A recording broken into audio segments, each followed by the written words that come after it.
Hey, what's up everybody? Thanks for coming back for another World Hiker travel video. This time from Spanish-speaking Latin America, where I love being, from El Salvador.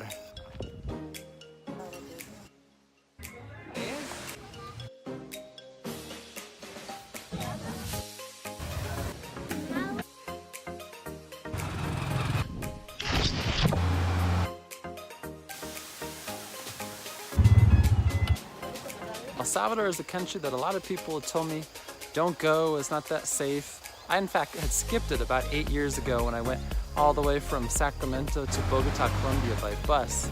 So it was time to go back and visit El Salvador and see what it was all about. I'm glad I did. People were so friendly in El Salvador, welcoming me. I love speaking Spanish whenever I'm in a Spanish-speaking country. When I got in, I headed straight over to Lago Coatepeque, which is one of the beautiful lakes set up in the highlands of El Salvador. Stayed at Captain Morgan's hostel. Really cool hostel with a nice view out over the lake, of the volcanoes nearby, friendly staff, and even a pier that you could jump off of. Okay, let's do it. Surrounded by volcanoes here in El Salvador at Captain Morgan Hostel, looking out at the lake.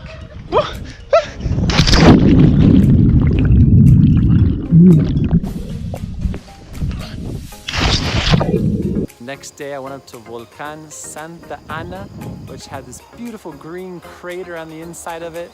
And funny, I usually hike by myself, but this one you had to go at 11 o'clock with a group of people or else the police would not escort you up. So, okay, that's the way it goes. Went up with about 80 or 100 other people up to the top of Volcán Santa Ana. Woo! Taking in the views from Volcán Santa Ana in El Salvador.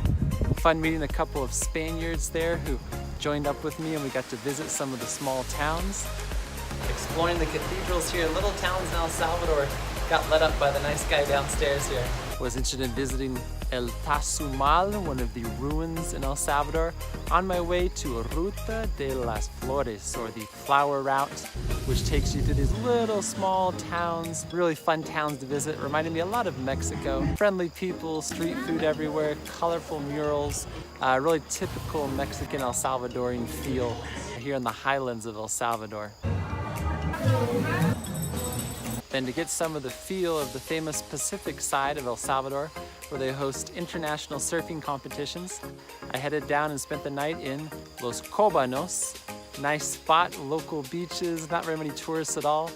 Got the dorm room to myself here in El Salvador. Let's see how our buddy, the air conditioning unit, is working over here. Oh, it's been on for about 3 hours straight, and we're down from 92 degrees to 77 degrees.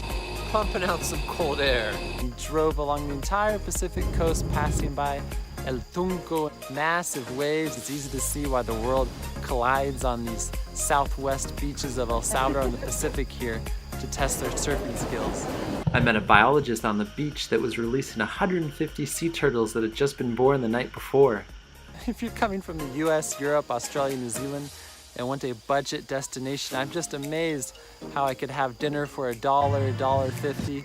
Las papusas, I could have 3 or 4 papusas there for under $2 and just be completely stuffed. As is often the case in countries that are lesser visited, the locals go out of their way to make you feel welcomed. And I loved El Salvador, so I'm glad that I came back after skipping it about 8 years ago.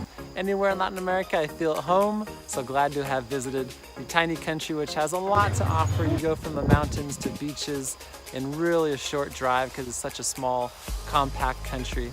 Happy traveler here from El Salvador. Thanks for joining in on another World Hiker travel video, where I hope to inspire you by showing you the good in the world around us. The World Hiker signing off from El Salvador. Adios.